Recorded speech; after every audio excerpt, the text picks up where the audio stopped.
This video is sponsored by Card Kingdom. You can visit their store by using my referral link in the description below.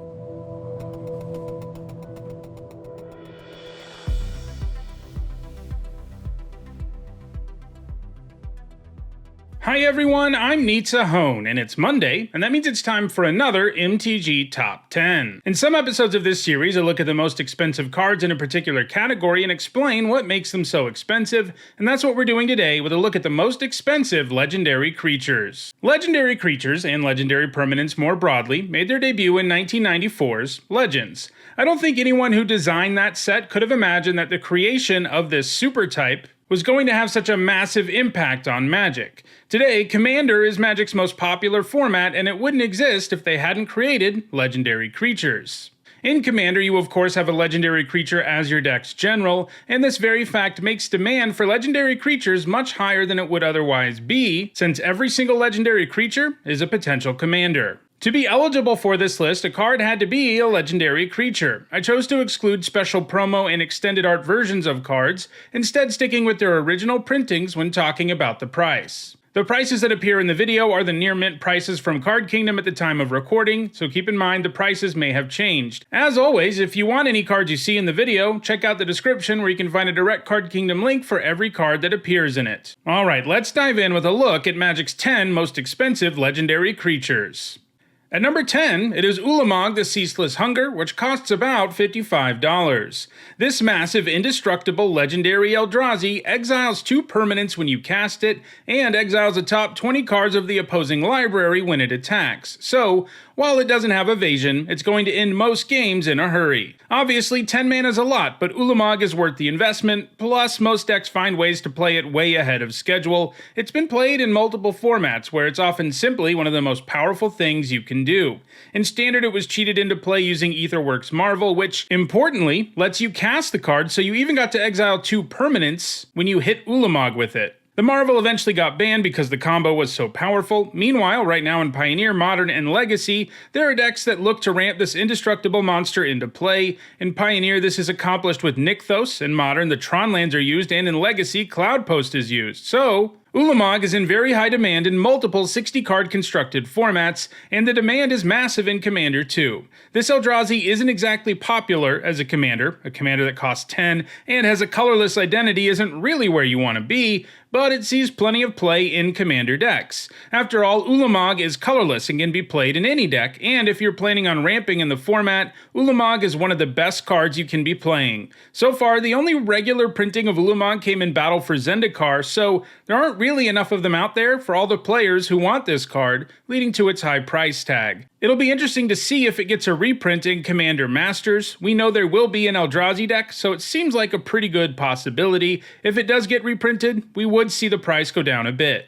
At number 9, it is Avacyn Angel of Hope, which costs about $60. Like Lumang, she costs a ton of mana, but she's worth it, especially if you're cheating her into play. When she is in play, Avacyn and your other permanents are indestructible. This really narrows the number of cards your opponent can use to deal with your permanents, and they're going to want to deal with them since Avacyn on her own is an 8-mana 8/8 with Flying, Vigilance, and Indestructible. While she's never really seen play in 60-card formats, she's a heavily played card in Commander, appearing in over 47,000 decks on EDHREC in the main deck, and in over 1,500 as the Commander. Commander has been the largest factor in her price tag, as many players see her as a staple for white decks. At number 8, it is Eledamri, Lord of Leaves, which costs about $63. This legendary elf gives you a nice payoff for having a deck filled with elves. He gives them all Forest Walk and Shroud. Now, that isn't all upside, since Shroud doesn't let you target your own stuff, and like a lot of older cards, the effect here is also symmetrical, so your opponent can also benefit from them should they have their own elves, but still, making your elves harder to block and untargetable is pretty nice. Eledamri has never seen play in Magic's 60-card formats,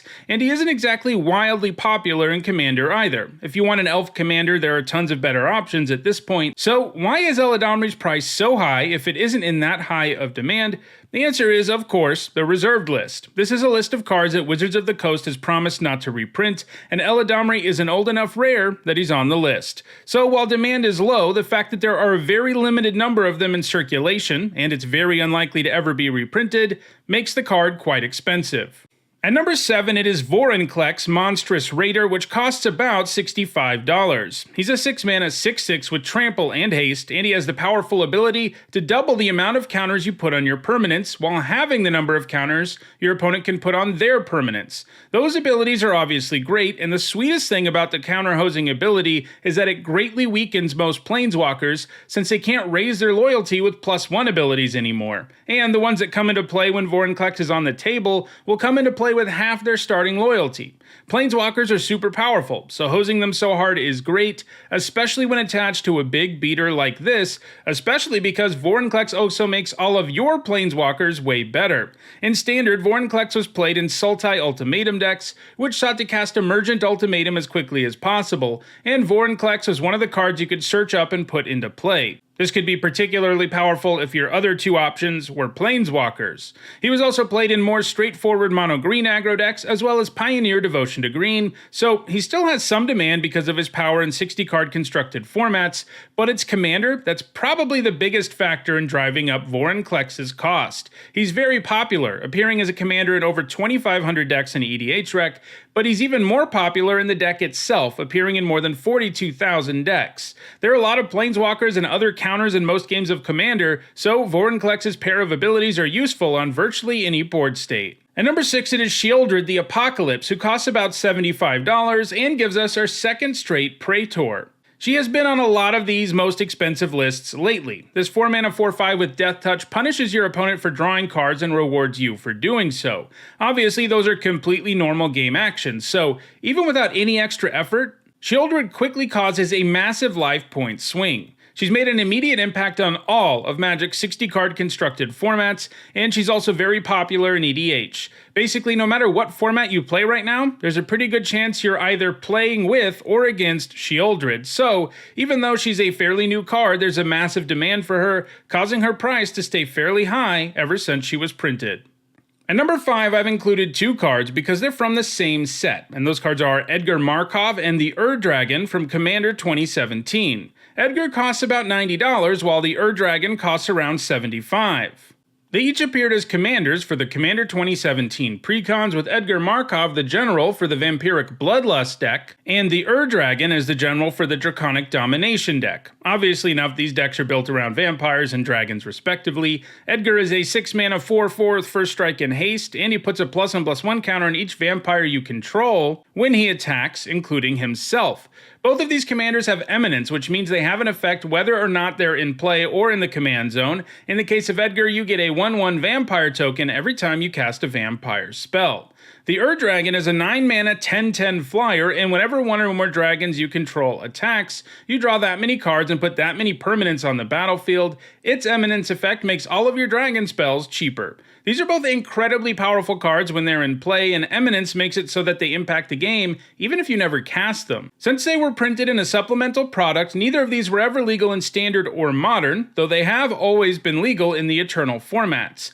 Obviously though, in formats without a command zone, they are much weaker, and as a result, they've never seen play in those types of formats. However, both are incredibly popular commanders. Edgar Markov is the 7th most popular commander on EDHREC, and the Dragon sits at number 4. Commander 2017 precons have been the only way to obtain either of these for a very long time, making them quite scarce and driving up the price.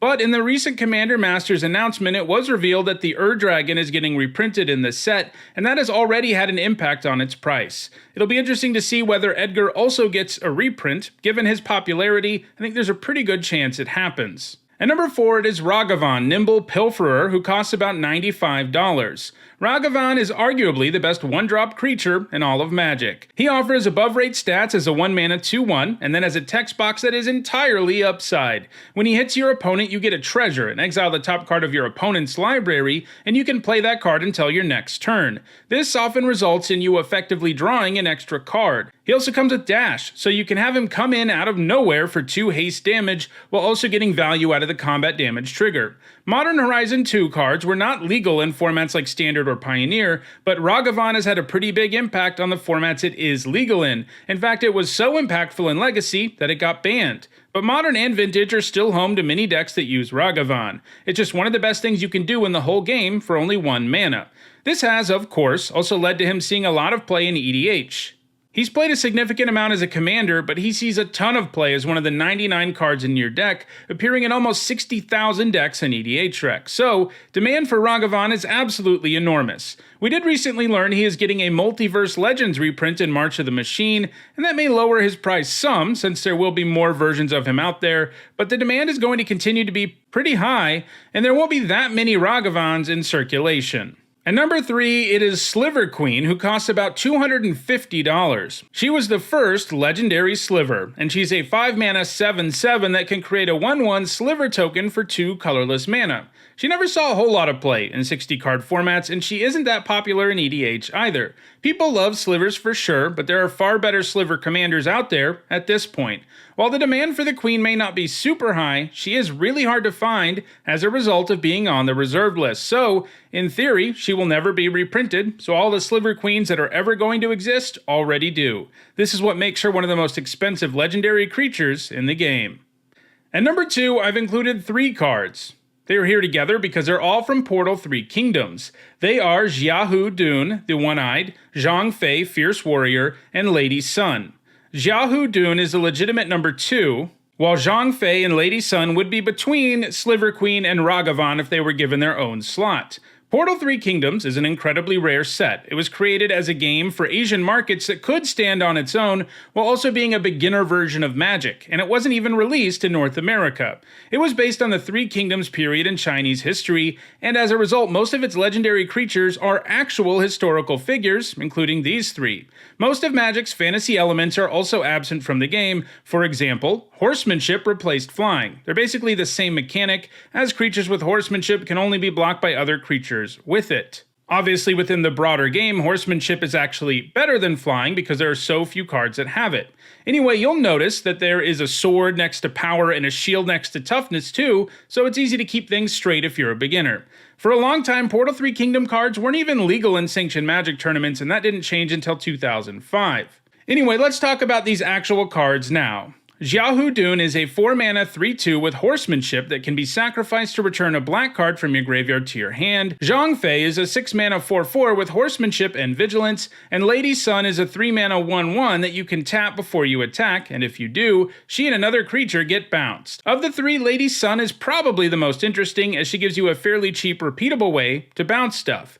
None of these are widely played in EDH, nor have they been played in 60-card constructed formats. So, this is a case where the scarcity of the cards is the primary driver in making the prices so high. Also, though I couldn't find clear evidence of it, the fact that these represent actual historical figures may expand the market for these cards outside of Magic players alone.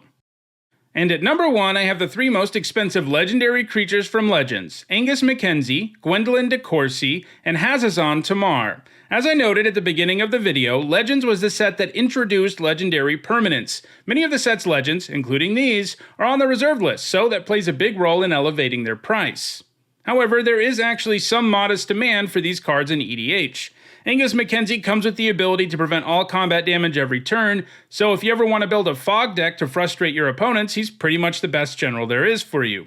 Gwendolyn de Courcy can tap to make a player discard a card at random, and Hazazon Tamar is a 7-mana 2/4 that puts a 1/1 token into play for each land you control, so he's basically a one-man army. Both Angus and Hazazon are fairly popular as commanders, especially for cards that are this rare.